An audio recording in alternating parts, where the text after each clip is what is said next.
use these archives to put together their own versions of the official NASA data. Now, the flyby of Neptune occurred in Voyager's mission in, I think it was August of 1989. And thousands of pictures came in and were stored. It's only now, with the rise of the web, the internet, social media, that amateurs can actually talk to each other. And because NASA has carefully posted all this stuff on their websites, they can download these images that are black and white originals. They can composite them. They can make color, because the images were taken through red, green, and blue filters, so the color would be available. And they can come up with their own rendition of the various historic flybys and encounters that NASA has given us over the last several decades. Well, this was done by one amateur astronomer in the last several days. And what he did was he focused on what you can see around the south pole of Neptune. As the spacecraft flew by, it flew in over the North Pole, curved down, and receded from the planet, and then looked back. So you're looking at a crescent Neptune with the sun way down here in the center of the solar system, several billion miles away. And this little crescent right here is Triton, the largest moon of Neptune. And yes, these things are rings. Now, if Voyager had had the technology we have now for space imaging, this picture could have been generated all as one click, one picture. Instead, this amateur astronomer had to take the images from the rings, the images taken of Triton, the images taken of Neptune, and put them all together in a mosaic such as you would have seen if you were riding on the spacecraft, or if you actually had the technology on Voyager to take such an image instantaneously. So I want to be careful in how I represent this, because it's real data. It's really what you would have seen, but it's a picture that Voyager itself did not take. It required the elements all put together into one final dramatic, and the stars are from one of the astronomy programs of where the stars would have been, based on the trajectory and JPL's computer record of the flight path and all that. So everything is real. All the Neptune stuff is real. The stars are part of a background astronomy program to show you, if you'd had really, really, really good eyesight, what you would have seen as the spacecraft flew by in August of '89, this distant planet that is now technically the farthest known planet from the sun. Pluto having been demoted in a very bizarre historical sequence. But if you guys invite me back next year, I'll tell you all about what's going to happen with Pluto, which gets its first flyby in July of 2015, which means we'll just be in late May, a couple of months from seeing stunning new stuff at Pluto. I was asked by my publisher to actually do a paper, or an article, or whatever you want to call it, a chapter in a book that's being written and published devoted to the Pluto encounter and the Pluto mythology and all that. And when I get back after this conference, I will complete it and send it to him. And it contains some interesting nuggets that, if the Chinese have given us stunning entree to ancient extraterrestrial activities in the solar system like the moon, the Pluto mission could give us stunning confirmation, a la NASA, of the same stuff on Pluto. Provided our space agency decides, like the Chinese, to suddenly let it all hang out. And it is bizarre in the 21st century, given our history, given who we are, given how Americans treasure freedom and individuality and telling the truth. That's our mythos.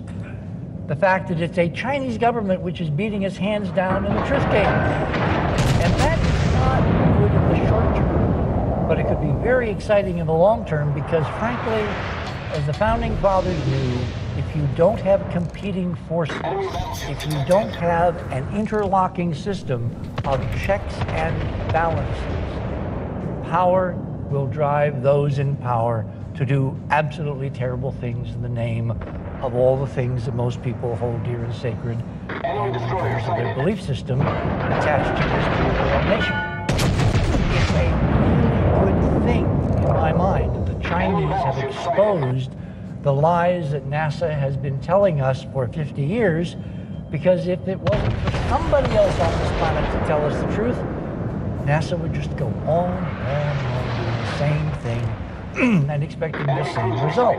But somewhere in there, there's an allusion to mental things like that, but we won't go in that direction. What we will do, however, is to go closer to Neptune and show you what they release in the form of data to an outside community together, that now NASA is saying, oh my gosh, look at that, this person found something. And this is what this amateur, whose name I believe is Rolf, I may have to check that, found. What he has found on Neptune around the South Pole is a hexagon identical to the hexagon on Saturn. That has sat in the archives since 1989, and nobody seemed to notice. Now, I find that actually really amazing, because that's what these people were paid to do. They took all these pictures, put all the things on videotape and archived it so they could go back and look and analyze and generate papers and grad students and funding and all this. And you need to tell me that since 89, 99, 2009, 2014, over a quarter of a century later, it's a random average guy that finds this stunning confirmation that the same internal HD physics going on in Saturn and Jupiter apparently is also going on inside Neptune. This is a comparison. I flipped the Neptune hexagon so that you can see the geometry very similar to this geometry at Saturn, and you'll notice you're dealing with a different atmosphere, different opacities, different what they call transfer constants for, convection and the things that make clouds and makes the puffy white clouds that are part of the hexagon visible. But all in all, we have, by the way, the scale is the same, is accurate. So the size of Neptune is much smaller than Saturn. The hexagon occupies the same portion on the target of the atmosphere that the hexagon on Saturn does, which tells us that the physics that's generating this geometry, this visible geometry inside, is also scaling proportional to the planet. And you ain't gonna hear this out of NASA for I don't know how long. Then that brings us to the sun. Because as I've been saying for many, many years, this hyperdimensional torsion field physics, which is mandating the evolution and destiny of the planetary system we inhabit, starting with our star, the sun, is showing us indications of how this physics really rules the universe. That it's the unified field that physicists and astronomers have been seeking for a very long time. Now, in the sun, you have a star, a huge glowing ball of plasma, ostensibly fueled in the center by nuclear fusion, although that could be called into question with these new results. And you have what's called a 11-year periodic sunspot or solar activity cycle that takes 11 years for the sun to build up spottiness, to have coronal mass ejections and flares and prominence activity, and this waxes and wanes a period of about 11 years, with the surface phenomenon moving relative to the equator, which is here, and the poles, which are here, so that activity starts at a high latitude, moves toward the equator, and it peaks every 11 years at 19.5 degrees, numerical equivalent of the tetrahedron, because it is the circumscribed latitude of a tetrahedron inside a sphere with the points, the vertices, depicting where the energetic activity should take place, starting with planets like Jupiter, but ultimately culminating with the sun, which is a star, which is representative of 400 billion stars in the Milky Way galaxy alone. So if this physics is what's really driving everything out there, then our backyard is a microcosm of the macrocosm, and we can extrapolate what we see in nearby objects, the objects that we can't see yet, the ship is on or fire. that we only infer from very limited telescopic or spacecraft data that will get better as well, this shows you that inside the sun there must be some kind of a dynamic standing wave phenomenon rooted in the mathematics of the tetrahedron, in the particular motion of the plasma in that geometry, and the peak latitude of the activity on the surface at the peak latitude at the peak time of the sunspot cycle is this canonical 19.5 degrees north and south.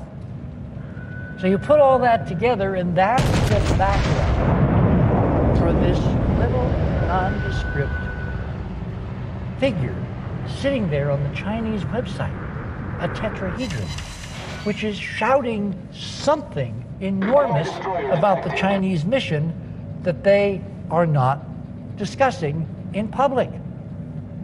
In other words, it looked to me as if what the Chinese were doing was tipping off those in the know that there is this real physics with this at its base.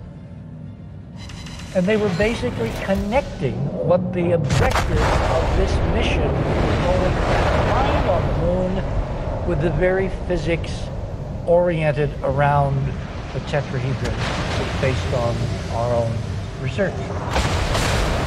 This is another diagram showing the location, originally intended location, of the Chang lander, which was supposed to be up in Sinus Iridium, which is this bay of rainbows, that little protuberance sticking out of Mare Imbrium, which is this basin here. In their polar orbit, as they orbited the moon on the afternoon of December 14th, they suddenly fired the rocket engines, they told this thing to land, and it landed here as opposed to here.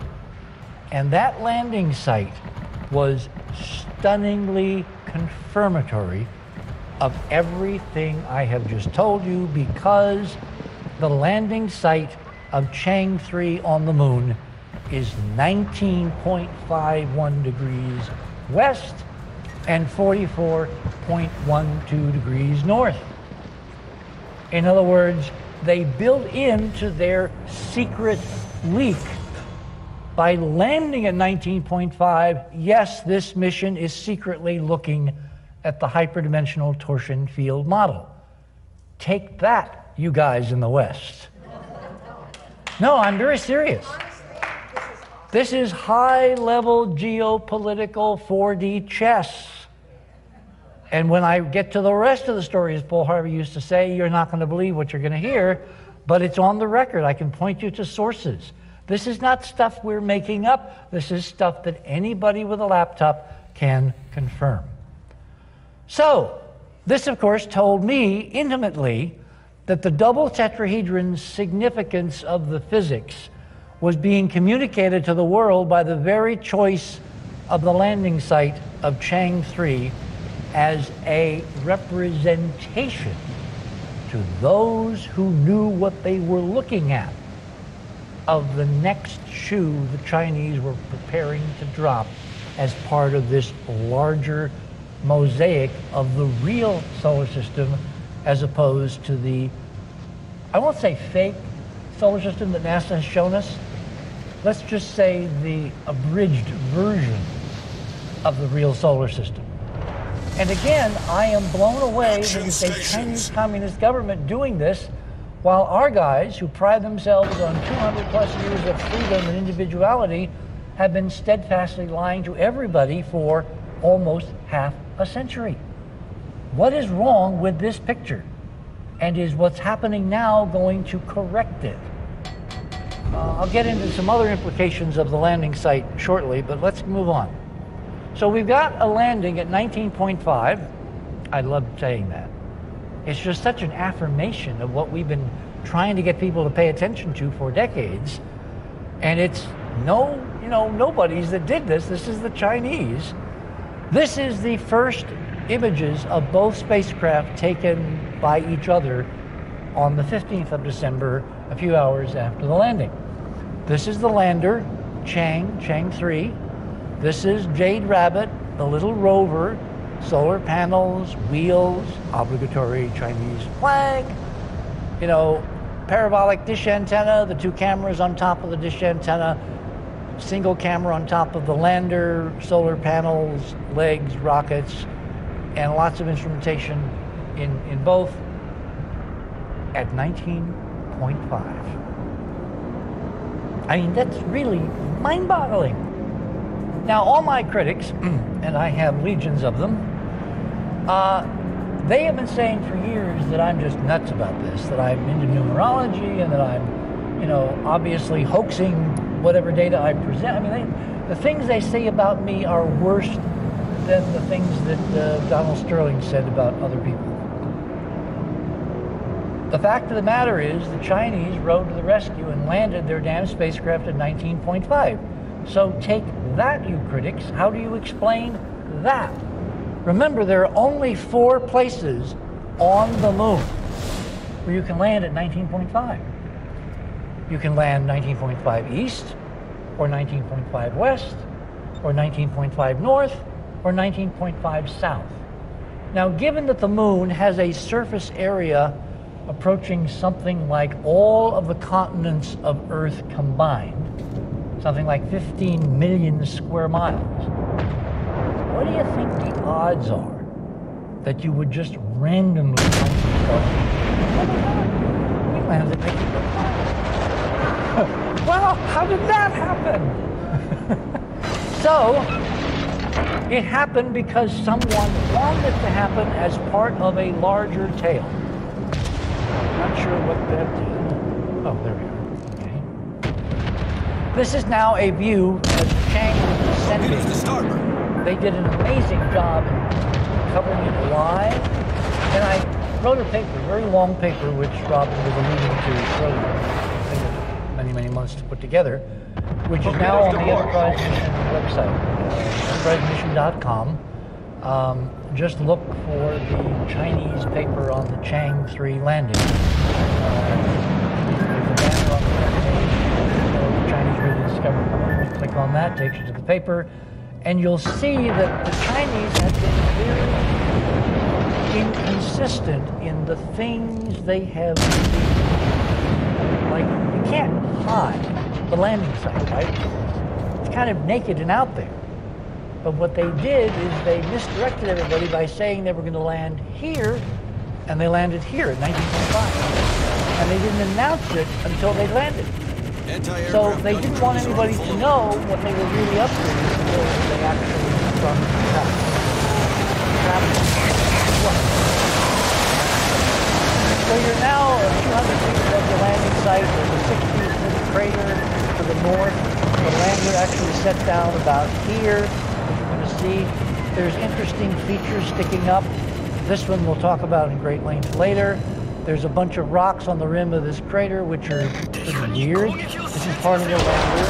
This is part of the actual landing legs of the Chang 3 lander. So it's taking a stream of video, sending it back live. The Chinese, to their credit, posted it live. You actually saw these individual frames coming back to Earth live, which for a Chinese Communist government was kind of interesting. They'd never done that before. Their space program is enmeshed behind layers and layers and layers of partial information, some truths on this mission Problem They solved, published sir. more hard data about the technology of the robot, the Rabbit, and the Chang lander than ship they is had on ever fire. published about any of their space activities before. Kind of like part of the, well, you know what we do. It gives you an ability to analyze what we have done, even if we don't say anything. So again, we're back to the idea of a social media plan that involves everybody on the planet who understands the potential of what they're seeing on this mission. This is now from Pokken, which is a Chinese website which actually is a depiction of the actual lander. Here's Chang over here. Here's the little rabbit. Here's this crater. The thing about this crater is, as soon as we saw the first pictures, it kind of confirmed what the tetrahedron confirmed. This is not Torpedoes to starboard. Unmanned mainstream planetary landing, even though that's how it was built. There's something else going on. There's something else driving the Chinese to make public what they're making public. And this was that first picture. Thank you. Anyway, was something else? Yes? No? Oh. Yeah, Concentrate fire on the designated target. So, you look out to the north and you see this crater, and all along the rim there were these remarkable objects, which even though they're called rocks by the press and by the media and even by the Chinese officially, they do not look like normal rocks. For instance, they have geometry. They have sharp edges. They have multiple levels. They have little holes, little symmetrical thingies. And their color really is bizarre because it's blue. Who in their right mind would produce blue rocks on the moon? What were the blue rocks trying to tell us? Well,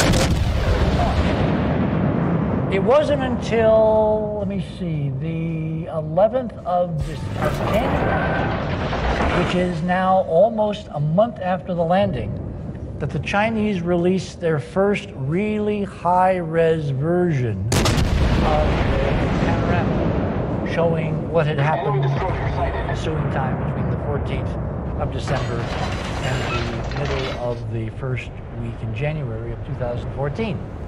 And you can see that there are various versions of the little robot moving further and further away as it was captured in various segments of this panorama. This is all the stuff in the foreground is Chang 3, the lander. And here's Jade Rabbit, leaving little marks. You see the little marks left in the soil? And there's the crater behind it. There's all those funny little rocks. Well, the closer we look, the more intrigued I became with the rocks initially, because they just did not seem like they should have appeared to a normal unmanned mission looking at natural geology. They had too much geometry and that peculiar blue color. Now, by the time the Chinese produced this panorama, they changed the color. Now, when I get a little further down the road in the story, I'm going to explain to you what appears to be contradictory behavior. But right here, this was put together by a guy named Ken Kramer, who's at University.com. He did a really good job. And it is a time-lapse color panorama. Obviously, there are two rovers. The rover was deployed, rolled up, turned around, picture a flag on the front of the rover. Then rover moved around to this position where they took more pictures, and it moved over here, south. So this is basically a snapshot, a slice in time of rover's activities in the first couple of weeks after landing. There is more. If you look very carefully at this portion of the panorama, this is a crater, a very large crater, 450 meters across. You don't understand meters, just to multiply by 3 yards. So 3 times 400. This is over 1,000 feet wide. And right over here was something which captured my attention because it looked, for all the world, like a pyramid. A real, honest-to-God Chinese image of a pyramid on the moon. Fuck off. And nowhere has anybody talked about it. There is one line from the official Chinese press agency, which was giving out stories early on in December of 2013. But after that, all reference to the pyramid on the moon, which is right next to the landing. It's literally 130 feet away, 42 meters away, to the southwest of the landing. Photoshop called Equalize. What Equalize does is to try to make the black stuff as bright as the light stuff. That's why it's called Equalize. Try to make them equal. And lo and behold, instantly popped up this stunning geometry, which, as you'll see in a moment, is identical to what the Apollo astronauts photographed decades ago that NASA has ruthlessly suppressed, with a totally different technology, a totally different political philosophy, and plastering the official website address of the Chinese People's Liberation Army right on top of it, like to call attention that this is the important stuff. Look there. This is it in close-up. This is what you just saw in close-up, and this is what happens when you do a little bit of sharpening and you know, light modifications.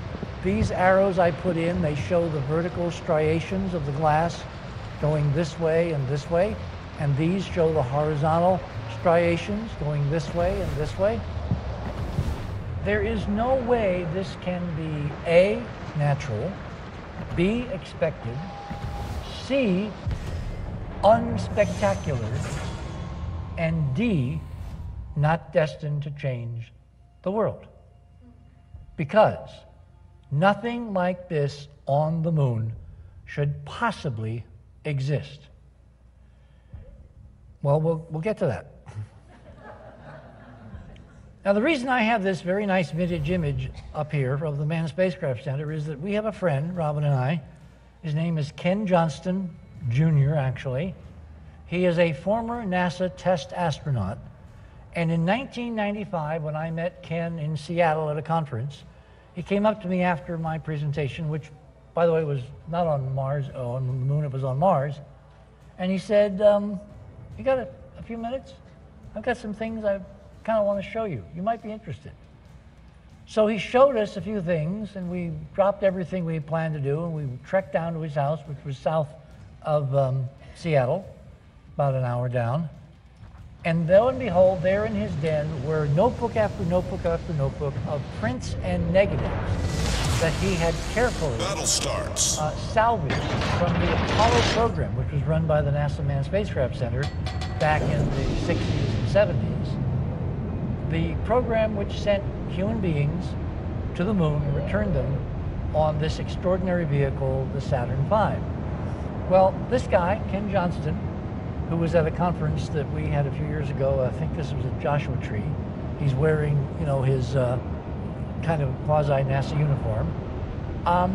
Ken Johnston had been ordered by his superiors at the Manned Spacecraft Center, specifically at the Lunar Receiving Lab, which was a facility NASA set up under the Act of Congress that was designed to bring together all of the data, meaning the films the astronauts took, the rock samples they brought back, the analyses of the various instruments, the ALSEPs and the seismic data, and the atmosphere sniffing, you know, spectrometers and all that the astronauts had left behind in these operating scientific packages fueled by nuclear energy, ALSEP nuclear radioisotope thermoelectric generators provided the electricity. And Ken, at that time, back in 1971, was, I think he was a year younger than I was at CBS. So if I was 23, he was 22. And they had put him in charge of the imagery and the rock samples for the scientists all over the world that would be getting the data from NASA as part of their contracts to analyze the Apollo samples and the context of those samples, which was the photography. Well, lo and behold, one day his superior came into his office and told Ken, without telling him any reason, to destroy, not to give, not to loan, not to provide to a university or a school or a network or anybody, but to destroy all the copies of the Apollo films under the archive except for one. To destroy. Unterstützt das verbündete Ziel. Now, when I Feuer auf think of the festgelegtes tragedy Ziel this konzentrieren. represents, the mind boggles. It's simply boggling. And we spent $20 billion in 1969 to send human beings to the moon. We killed some en route, you know, people like other astronauts who died in various accidents in aircraft as they were training to make the journey. The idea that with all that incredible information bought at the price of both treasure and blood of Americans, You are a faggot. that some bureaucrat telling Johnson to destroy You're my bitch. this information, to destroy the copies. You Not wish. make copies, but burn them, literally eradicate them from the universe. Well, something in Ken's 22-year-old mind, young Marine, told him this is just wrong. Now, I gotta say, having lived through that time, to me that has given me an extraordinary appreciation for Ken's moral rectitude. Because frankly, if someone had come to me as part of the heady thing we were undergoing at CBS, linked intimately with all the NASA stuff going on, and they said, Hoagland, you know, for the betterment of the program or whatever, It's you just, gotta get rid of this stuff, you know. We'll keep you know how metros in India is so filled up with people.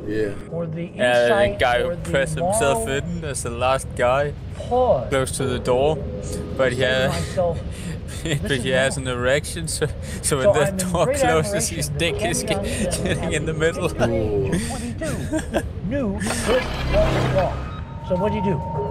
He took in a gunny sack, Marine gunny sacks. He took a set of all the Apollo film he could carry literally out to his car, put it in the trunk, and drove off and gave it to his alma mater.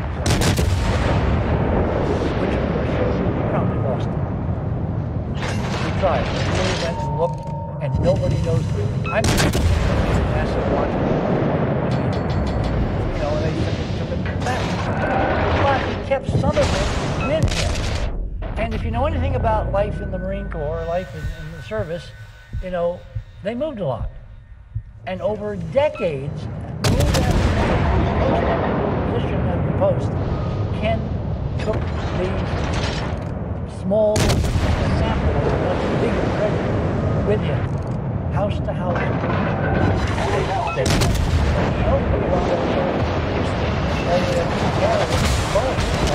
He was working as a aircraft instructor and a maintenance engineer on the systems for the Boeing 737. So we went down to his house and we were given a chance to look at what he had preserved. Now, what he had preserved was in the form of prints and negatives taken by the astronauts on the Moon with a modified Hasselblad camera. Now, you guys, when I did this presentation, Black and you know.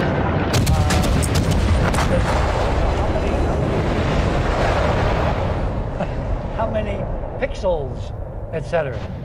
But no, this was film. And this is the camera. This is an actual cross-section of the camera with 70mm magazines, excellent Nikon lenses, electrical, motorized, kind of space ready by NASA because they made some modifications to the Swedish Hasselblad. For instance, there was no reflex viewing system.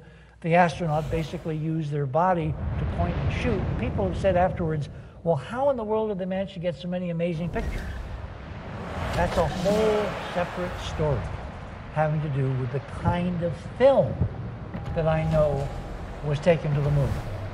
And I would digress into that fascinating story because I actually got to use some of it and test it myself, but it would mean we'd be here until about midnight, and I don't think we really do that. So,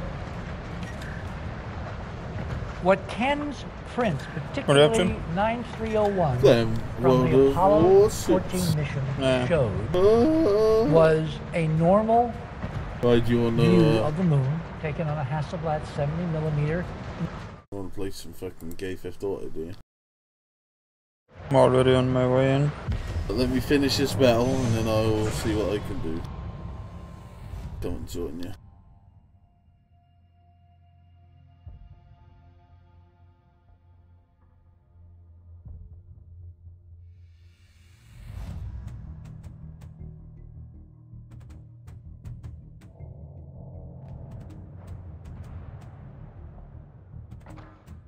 Why does it always have to go away this road, for fuck's sake?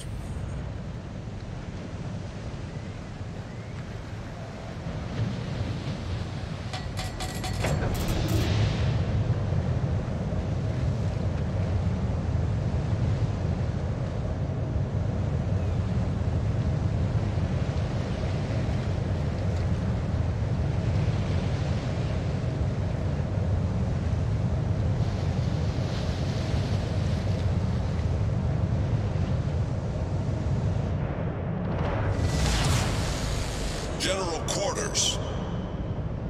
Bonne chance à tous. On y crie.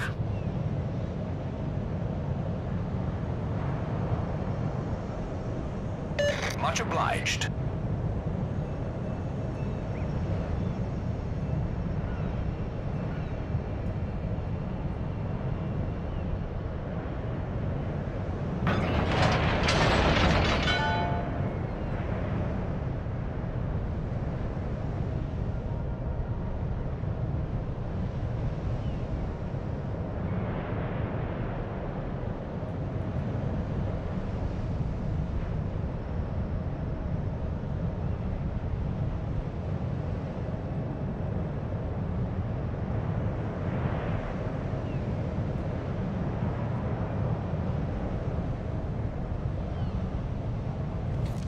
Enemy battleship sighted.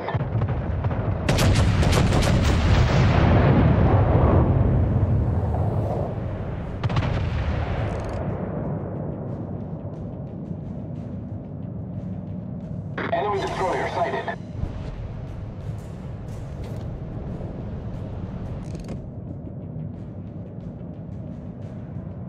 Let's hope there's no dickheads on today. Oh, Huh? there's no dickheads on today. Oh.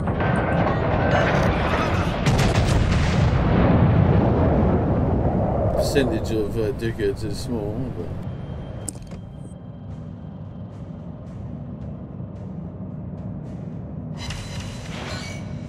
Enemy battleship detected.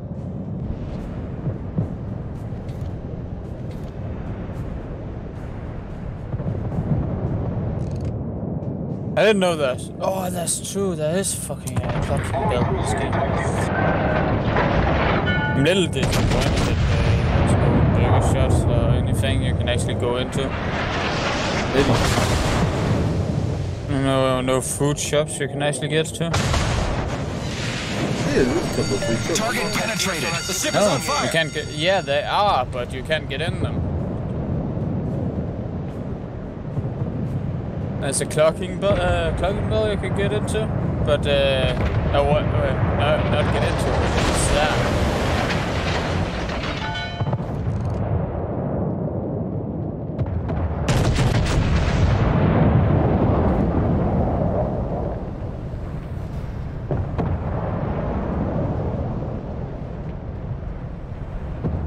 Whoa, okay.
Warship. I got All some stations goods. requesting fire And I killed the instructions player. sur la cible désignée. Give me a sec. I Give was me a in. sec. Enemy cruiser sighted. He was in one of these fucking OP cars. Those rocket launcher cars. That's so fucking gay though. At least I got some money. And there's 20 people after it now. Holy shit.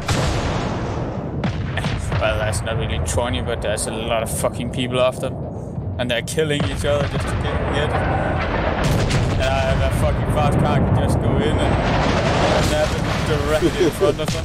Get away. One of them is taking it. He's in. The ship is on fire. Is he in a slow fucking car? Yeah, he is.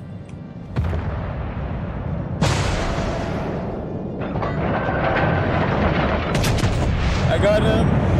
GG. And you're throwing fucking grenades after me. And I still get the fucking thing. Nobody can fucking get me in this car. This is the second fastest car in the game. Well, a jet can get me, but there isn't anyone. Belle partie. I got the boom! Oh, he put a fucking bounce at 9k on me. Oh, poor Problem solved, baby. sir. I don't care, I got both of the fucking crates. I have no idea how that managed to do that. Demande d'assistance. I have 150,000 worth of goods in my club now. Oh my god.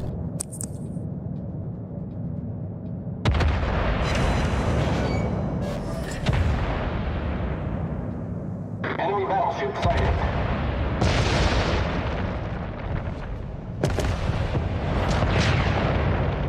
I like that car, I want to know what it is.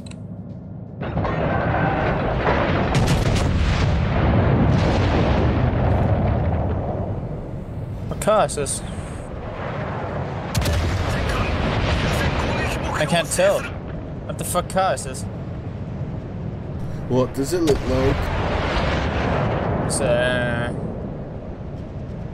kind of a sports car. Just go That's to so the many. phone and have a look. The thing is, it's modded, so I can't really. It could actually be fucking awesome if they've actually put something where you can take a picture of the car. We've destroyed an enemy cruiser. But they'll tell you what it is. Enemy Yeah. destroyer detected. This one? Somebody. The fucking guy bounced up and killed me. And this fucking killed the car too. Smashed the fucking car of another player just to get me. Concentrez le tir sur la cible Enemy désignée. battleship detected.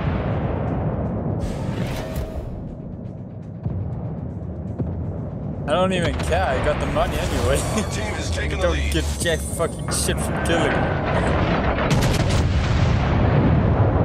Enemy cruiser sighted. Now I can fucking get to know what the car that was. It has like a glass panel of some sort. Enemy battleship sighted. Probably completely destroyed that car. Now I can't fucking see it again. Yeah, it's gone. Fuck yeah.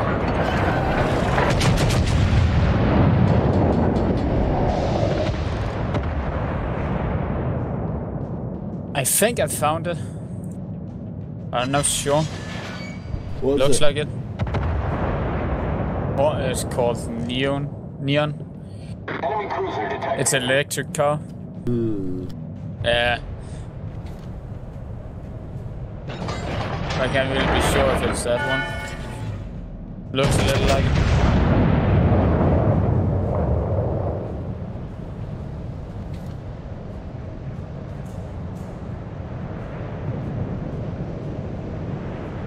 Oh Or it might be the SC1.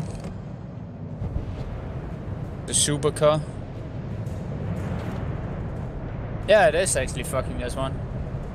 Cost 1.6 million. That's not too much. Oh, I nearly have that. For a car. Fuck it out.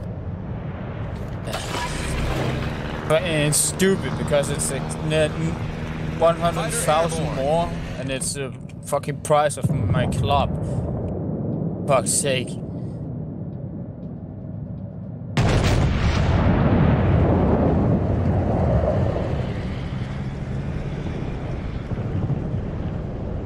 But well, I have everything except for the fucking plane thingy.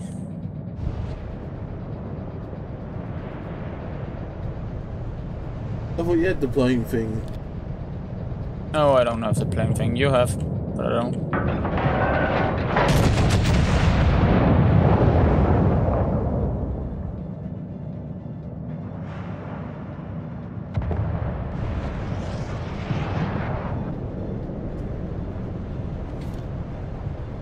Torpedoes, dead ahead.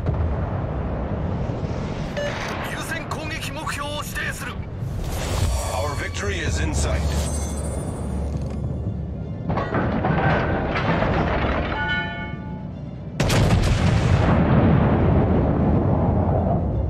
Enemy destroyer detected. We've destroyed an enemy Do I cruiser. really have Our to go victory on? is in sight. Fucking down there to get fucking ass still. I don't understand why they're not making a second place who can do that.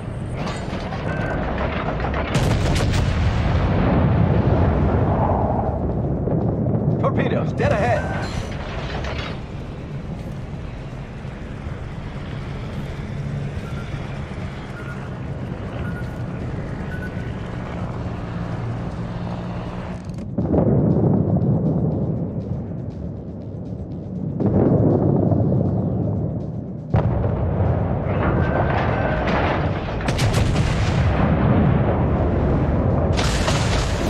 Our victory is in sight.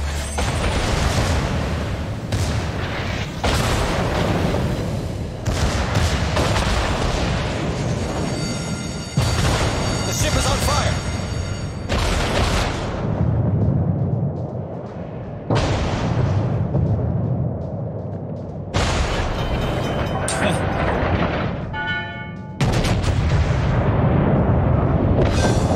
What?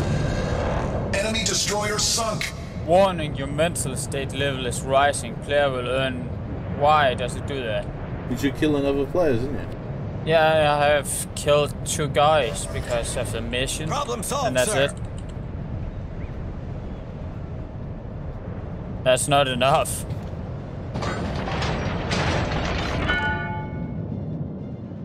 Attention. Target position. Affirmative.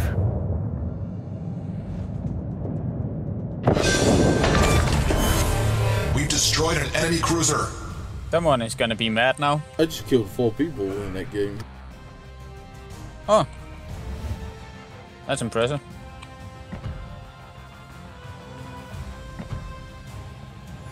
Top of the team.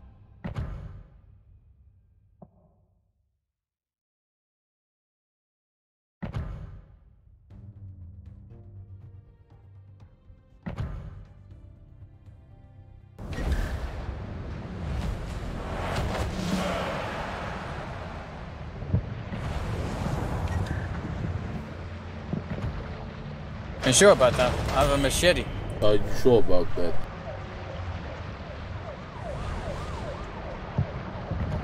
I'm in fucking China.